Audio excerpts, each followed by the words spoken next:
வணக்கம் வியூவர்ஸ். ஸ்ரீமத் பாகவதம். ஸ்ரீமதி கீதா வீரராகவன் எளிய தமிழில் எழுதிய ஸ்ரீமத் பாகவதம் பகுதி 202 காண்போமா? 6 ஆண்டுகளுக்கு பின்னர் ரோஹிதன் நாட்டிற்கு திரும்பினான். வரும் வழியில் அஜீகர்த்தர் என்பவரை கண்டான். அந்த அஜீகர்த்தருக்கு கணசேபன் என்ற பிள்ளை இருந்தான். அவருடைய பிள்ளைகளில் கணசேபன் நடுப்பிள்ளை. எனவே அவனை ரோஹிதன் விலைக்கு வாங்கி வந்து தனது தந்தையான ஹரிச்சந்திரனிடம் ஒப்படைத்தான்.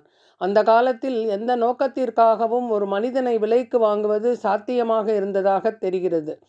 ஒரு யாகத்தில் யாக பசுவாக ஒரு மனிதனை பலி கொடுத்து வருணனுக்கு தான் அளித்த வாக்குறுதியை ஹரிச்சந்திரன் நிறைவேற்ற வேண்டியிருப்பதால் ஒரு மகனை வேறு ஒருவரிடமிருந்து விலைக்கு வாங்கினான். இவையெல்லாம் அந்த காலத்தில் வழக்கில் இருந்து வந்தது. விலைக்கு வாங்கப்பட்ட கணசேபனை யாக பசுவாக கொண்டு யாகத்தை நடத்தலாம் என்று ஹரிச்சந்திரன் எண்ணினான். தன்னுடைய மகனான ரோஹிதனுக்கு பதிலாக கணசேபனை பலியிட முடிவெடுத்து யாகத்தை தொடங்கினான். யாகத்திற்கு விஸ்வாமித்திரர் தலைமை தாங்கி நடத்தினார். ஜமதக்னி, வசிஷ்டர், அயாசிய முனி போன்றோரும் அங்கு வந்திருந்தனர். கணசேபனின் நிலையைக் கண்டு விஸ்வாமித்திரர் அவன் மேல் இரக்கம் கொண்டு வருணனை துதித்து உயிர் பிழைத்து கொள்ளும் சில மந்திரங்களை அவனுக்கு உபதேசித்தார். யாகத்தின் பொழுது அவனும் அந்த மந்திரங்களை உச்சரித்து வருணனை துதித்தான். வருணனை சந்தோஷிக்கச் செய்து உயிர் பிழைத்து கொண்டான் கணசேபன். விஸ்வாமித்திரருக்கு கணசேபனின் மேல் அளவற்ற அன்பு இருந்தது. அவனை தன்னுடைய மகனாகவே ஏற்றுக்கொண்டார். ஹரிச்சந்திரனிடம் யாகத்தால் மிகவும் திருப்தியுற்ற இந்திரன் அவருக்கு ஒரு தங்க ரதத்தை பரிசளித்தான். விஸ்வாமித்திரனின் மகன்களை பற்றி விளக்கும் பொழுது கணசேபனின் பெருமைகளும் விவரிக்கப்படும். ஹரிச்சந்திரன் விஸ்வாமித்திரரிடம் ஞான உபதேசம் பெற்றார். மனித வாழ்வின் நோக்கத்தை நிறைவேற்றிக் கொள்வதற்குரிய அடிவற்ற ஞானத்தை அவர்களுக்கு அளித்தார். ஹரிச்சந்திர மகாராஜனும் அவரது மனைவியும் சத்திய சீலர்களாகவும் பொறுமை உடையவர்களாகவும் வாழ்ந்தனர்.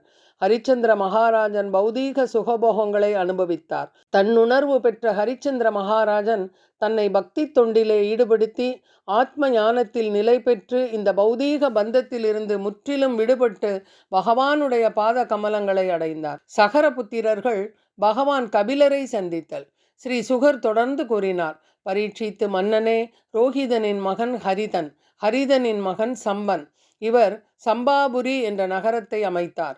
சம்பனின் மகன் சுதேவன், சுதேவனின் மகன் விஜயன், விஜயனின் மகன் பருகன், பருகனின் மகன் விருகன், விருகனின் மகன் பாகூகன். பாகூக மகாராஜன் எதிரிகளால் தோற்கடிக்கப்பட்டு அரசு இழந்ததால் வானப்பிரஸ்தம் ஏற்று தன் மனைவிகளுடன் வனத்திற்கு சென்றார். மன்னர் பாகூகன் முதுமையின் காரணத்தினால் உயிரிழந்தார். அவருடைய மனைவிகளுள் முதல் மனைவி உடன்கட்டை ஏற விரும்பினாள். ஆனால் அப்பொழுது அவள் கர்ப்பவதியாக இருப்பதை அறிந்த அவுரவ முனி அவளை தடுத்து விட்டார்.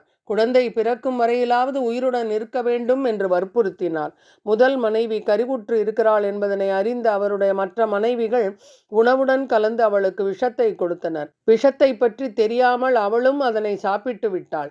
முனிவருடைய ஆசியினால் விஷம் வயிற்றில் வளர்ந்து வந்த குழந்தையை ஒன்றும் செய்யவில்லை. அவளுக்கு ஒரு மகன் பிறந்தான். சகரன் என்று அழைக்கப்பட்டான். விஷத்துடன் கூடியவர் என்று இதற்கு பொருள். இவர் வளர்ந்து பெரியவரான பிறகு நாட்டிற்கு திரும்பி வந்து அதனை கைப்பற்றினார். நாட்டின் சக்கரவர்த்தியானார். சிறந்த பராக்கிரமத்தோடு வாழ்ந்து வந்த சகர மகாராஜன் எதிரிகளை வென்று தனக்கு அடிபணியுமாறு செய்தான். யுத்தத்தில் சிறைபிடிக்கப்பட்டு சரணடைந்து கொண்டு வரப்பட்டவர்களை தன் குருவான அவுரவ மகரிஷியின் வார்த்தைப்படி கொல்லாமல் தண்டனை கொடுத்து அனுப்பிவிட்டான். மகரிஷியின் அனுகிரகம் பெற்று அஸ்வமேத யாகம் செய்யத் தொடங்கினான். தன் தாயை காட்டில் காப்பாற்றி வந்த அவுரவ மகரிஷியின் உத்தரவின்படி பகவான் ஸ்ரீமன் நாராயணனை குறித்து யாகத்தில் பூஜை செய்தார். ஆனால் தேவேந்திரனுக்கு இது பிடிக்கவில்லை. ஒருவேளை தன்னை காட்டிலும் மேலான பதவியை அடைந்துவிட்டால் என்ன செய்வது என்ற எண்ணத்தில் யாக குதிரையை திருடிக் கொண்டு சென்று விட்டான் இந்திரன். மன்னன் சகரனுக்கு 2 மனைவிகள் இருந்தன. சுமதி மற்றும் கேசினி என்பவராவர். கேசினி என்பவளுக்கு அசமஞ்சன் என்ற பிள்ளை பிறந்தான். அசமஞ்சனுக்கு அம்சுமான் என்ற மகன் பிறந்தான். அசமஞ்சன் பூர்வ ஜென்மத்தில் யோகியாக இருந்தவன். தபசில் ஏற்பட்ட பங்கத்தால் மீண்டும் பிறவி எடுக்க நேர்ந்தது. அவனிடம் சகரனுக்கு அபிமானம் கிடையாது. அசமஞ்சன் மிகுந்த துஷ்டனாக இருந்ததே அதற்கு காரணம். தன்னோடு ஒத்த வயதுடைய குழந்தைகளை விளையாடும் பொழுது தூக்கிச் சென்று சரையு நதியில் போட்டு விடுவான். அவனால் கொல்லப்பட்டவர்கள் பலர். தான் பெற்ற பிள்ளை இப்படி இருக்கிறானே என்ற மனம் வருந்தி அவனை நாட்டிலிருந்து விரட்டிவிட்டார் மன்னர். நாட்டை விட்டு செல்வதற்கு முன்பு தன்னுடைய யோக சக்தியால் தன்னால் உயிரிழந்த குழந்தைகளை பிழைப்பித்து அவர்களை அரசரிடமும் அவர்களது பெற்றோர்களிடம் காட்டினார். அதன் பிறகு அயோத்தியை விட்டு வெளியேறினார்.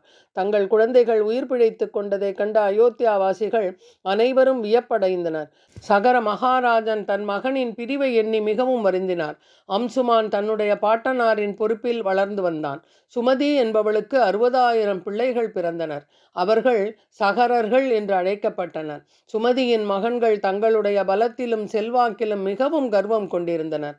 தங்களது தந்தையின் உத்தரவுப்படி காணாமல் போன குதிரையை தேடினர். அப்படி தேடும் பொழுது பூமியில் எங்கும் காணாததால் அவர்கள் மிகவும் ஆழமாக பூமியை தோண்டி பாதாள லோகத்திற்கு சென்றனர். குதிரையை கவர்ந்து சென்ற இந்திரன் கபிலருடைய ஆசிரமத்தில் கபிலருக்கு அருகில் குதிரையை கட்டிவிட்டு சென்று விட்டான். கபில முனிவரின் ஆசிரமத்துக்கு அருகில் வந்த சகரனுடைய குமாரர்கள் குதிரையை கண்டவுடன் கபில முனிவரை குற்றவாளி என்று நினைத்து கொண்டு ஆயுதங்களை தூக்கி கொண்டு அவரை தாக்க வந்தனர். அப்பொழுது கபில ரிஷி கண்களை திறந்தார். இந்திரனின் மாயையால் புத்தி இழந்த சகர புத்திரர்கள் ஒரு ரிஷியை அவமதித்தனர். சகர மன்னரின் 60,000 புதல்வர்களின் உடல்களிலிருந்து உண்டான தீயினால் உடனேயே அவர்கள் எரிந்து சாம்பலானார்கள். இந்த பௌதீக உடலானது பஞ்சபூதங்களால் ஆனது. நெருப்பு ஏற்கனவே உடலுக்குள் உள்ளது. இந்த வெப்பமானது நம் உடலில் சில சமயங்களில் அதிகரிப்பதையும் சில சமயங்களில் குறைவதையும் நம்மாலேயே அனுபவத்தில் உணர முடியும். சகரபுத்திரருடைய உடலில் வெப்பம் பெருமளவு அதிகரித்து விட்டதால் அவர்கள் தங்கள் உடம்பிலிருந்து உண்டான தீயினாலேயே அனைவரும் எரிந்து சாம்பலாகினர். கபில மகரிஷியிடம் தவறாக நடந்து கொண்டது இந்த வெப்பம் அதிகரிப்பதற்கு காரணமாகும். இது மகத் வியதி கர்ம என்று அழைக்கப்படுகிறது. கபில முனிவரின் கண்களில் இருந்து கிளம்பிய தீயினால் சகர மகாராஜனின் புத்திரர்கள் எரிந்து சாம்பலாயினர் என்பது சிலரது கருத்து. ஆனால் இக்கூற்று தவறானதாகும். பூமியிலிருந்து கிளம்பிய புழுதியால் ஆகாயத்தை களங்கப்படுத்த முடியாது. அதுபோல கபில முனிவரின் உடல் முற்றிலும் சத்துவ குணத்தில் இருப்பதால் அது கோபத்தின் வடிவில் தமோ குணத்தை வெளிப்படுத்துவது சாத்தியமல்ல. கபில முனிவர் இவ்வுலகிற்கு சாங்கிய தத்துவத்தை எடுத்துரைப்பதற்காக வந்தார். இது அறியாமை எனும் கடலில் வாழும் மக்களுக்கு கடலை கடப்பதற்குரிய மிகவும் சக்தி வாய்ந்த ஒரு படகாகும். கபில மகரிஷிக்கு நண்பன் பகைவன் என்ற வேறுபாடு எதுவும் கிடையாது. களங்கத்திலிருந்து விடுபட்டு உன்னத நிலையில் இருப்பதால் பரமாத்ம பூதர் அல்லது பிரம்ம பூதர் என்று அழைக்கப்பட்டார்.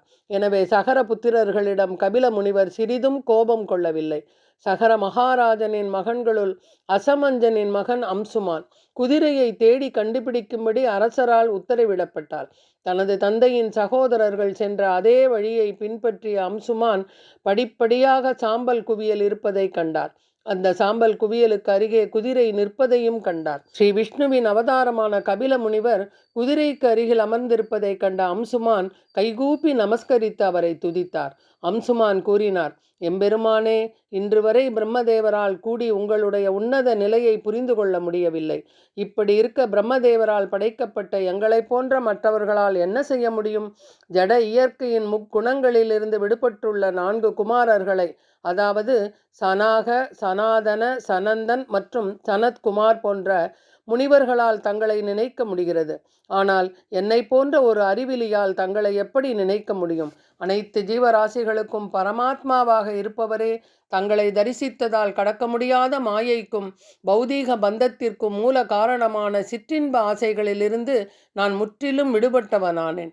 பரீட்சித்து மகாராஜனே, அம்சுமான் விஷ்ணுவின் சக்தி வாய்ந்த அவதாரமாகிய கபிலமா முனிவரை வணங்கியதும் அவர் கருணை கொண்டு அம்சுமானுக்கு ஞான மார்க்கத்தை விளக்கினார். ஸ்ரீமத் பாகவதம். ஸ்ரீ பகவானுவாச்ச அஸ்வோ அயம் நீயதாம் வத்ஸ பிதாமக பகஸ்தவ இமேஜ பிதரோ தக்தோ கங்காம்போ அர்ஹந்தினே தரது. பகவான் கூறினார், என் அன்பிற்குரிய அம்சுமானே, உன் பாட்டனரால் தேடப்படும் யாக குதிரை இதோ இங்கு இருக்கின்றது. தயவு செய்து அதை எடுத்துக்கொள். எரிந்து சாம்பலாகி போன உன் முன்னோர்களை பொறுத்தவரை கங்கை நீரால் மட்டுமே அவர்களுக்கு விமோச்சனம் கிடைக்கும். வேற எந்த வழியிலும் அல்ல என்றார். இதனை கேட்ட பின் அம்சுமான் கபில முனிவரை வணங்கி அவர் கூறியபடியாக குதிரையை ஓட்டிச் சென்றார். குதிரையை கொண்டு வந்து தனது பாட்டனாரிடம் ஒப்படைத்தார். சகர மகாராஜன் எஞ்சியுள்ள சடங்குகளையும் குதிரையை கொண்டு நிறைவேற்றினார். அதன் பிறகு ராஜ்ய பொறுப்பை அம்சுமானிடம் ஒப்படைத்த பின் இந்த பௌதீக பந்தங்களிலிருந்து விடுபட்டு கொண்டு ஔரவ முனிவரால் உபதேசிக்கப்பட்ட மார்க்கத்தை பின்பற்றி பகவானை அடைந்தார். ஸ்ரீ சுகர் தொடர்ந்து கூறினார், மன்னனே, தன் பாட்டனாரைப் போலவே அம்சுமானும் கங்கையை கொண்டு வர நெடுங்காலம் தவம் இருந்தார். ஆனால் அதில் வெற்றி பெறாமலேயே இறந்து போனார். அம்சுமானுடைய மகன் திலீபனும் கங்கையை கொண்டு வர முடியாமல் காலமானார். பிறகு திலீபனின் மகனான பகீரதன் கங்கையை இவ்வுலகிற்கு கொண்டு வருவதற்காக கடும் தவங்களை செய்தார். பகீரத மகாராஜனால் கங்காதேவியை இவ்வுலகிற்கு கொண்டு வர முடிந்ததா? என்னவாயிற்று என்பதனை ஸ்ரீமத் பாகவதம் பகுதி 203 காண்போமா? நன்றி, வணக்கம்.